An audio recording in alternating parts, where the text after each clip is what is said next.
রসুল করিম রউফুর রহিম সাল্লাল্লাহু তাআলা আলাইহি ওয়াসাল্লাম সর্বপ্রথম যখন ওহী লাভ করে গারে হেরা থেকে যখন সূরা আলাকের প্রথম 5টি আয়াত যখন নাযিল হলো,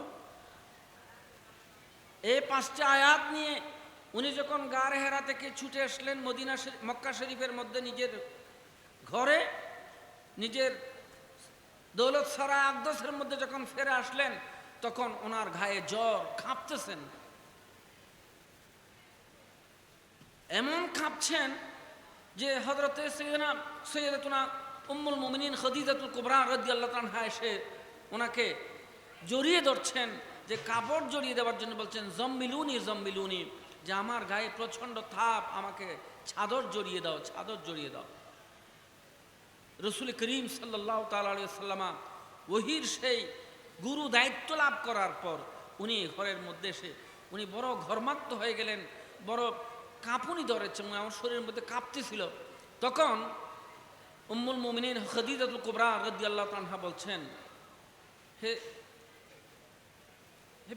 আমার রসুলকে তো বড় শ্রদ্ধা করতেন, যে আপনি এত চিন্তা করছেন কেন? মনে হচ্ছে আপনি বড় চিন্তিত, মনে হচ্ছে আপনি বড় ভারাক্রান্ত হয়ে গেছেন, আপনি বড় চিন্তাগ্রস্ত হয়ে গেলেন, আমার মনে হচ্ছে সেটাই। কিন্তু খেয়াল রাখবেন, আমার রসুলকে উম্মুল মুমিনিন খাদিজাতুল কুবরা বলছেন, কাল্লা, অবশ্যই নয়, ওয়াল্লাহে, আল্লাহর শপথ করে বলছি, লা ইউখজিকাল্লাহু আবাদা, আপনি আল্লাহর পক্ষ থেকে যে মহান দায়িত্ব নিয়ে এসেছেন, এই দায়িত্ব পালন করতে গিয়ে আল্লাহ আপনাকে কখনো অপমানিত করবেন না, আপনাকে কখনো অসম্মান করবেন না। সুবহানাল্লাহ। কে বলতেছেন? উম্মুল মুমিনিন বলতেছেন, আমার রসুলের পবিত্র বিবি, আমাদের আম্মা জান খাদিজাতুল কুবরা আমার রসুলকে সান্ত্বনা দিচ্ছেন। যেমন নবী তেমন বিবি, নবী যেমন কোনো তুলনা নেই। আমার নবীর পবিত্র বিবিদের কি কোনো তুলনা আছে? আমার নবীর পবিত্র বিবিগণ কি আমাদের পৃথিবীর অন্যান্য মেয়েদের মতো? এগুলো মনে করলে ইমান থাকবে?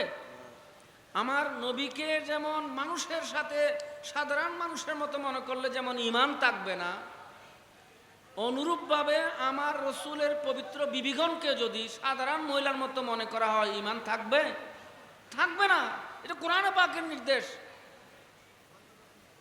ইয়া নিসা আন-নবী লাস্তুন্না কাআহাদিম মিনান নিসা, আল্লাহ পাক রব্বুল আলামিন তো কোরআনে পাকের মধ্যে স্পষ্ট বলে দিয়েছেন যে আপনারা অন্য কোনো সাধারণ নারীর মতো নন। সুতরাং আমার রসুল যেমন শ্রেষ্ঠ, আমার প্যারা হাবিব সাল্লাল্লাহু আলাইহি ওয়াসাল্লামের বিবিরাও শ্রেষ্ঠ। সেজন্যে আমার রসুলের পাশে এসে দাঁড়ালেন সর্বপ্রথম উম্মুল মুমিনিন খাদিজাতুল কুবরা রাদিয়াল্লাহু আনহা। উনি কি বলছেন জানেন? আপনাকে আমি শপথ করে বলছি, আপনাকে চিন্তা করতে হবে কেন? আপনি এত বিরাট দায়িত্ব নিয়ে এসেছেন, আল্লাহ পাক আপনার উপর ওহী নাযিল করতে আরম্ভ করলো, আপনি চিন্তিত হওয়ার তো কোনো কারণ নেই। আমি শপথ করে বলতে পারবো, আল্লাহ আপনাকে কখনো বেইজ্জত করবে না। কেন?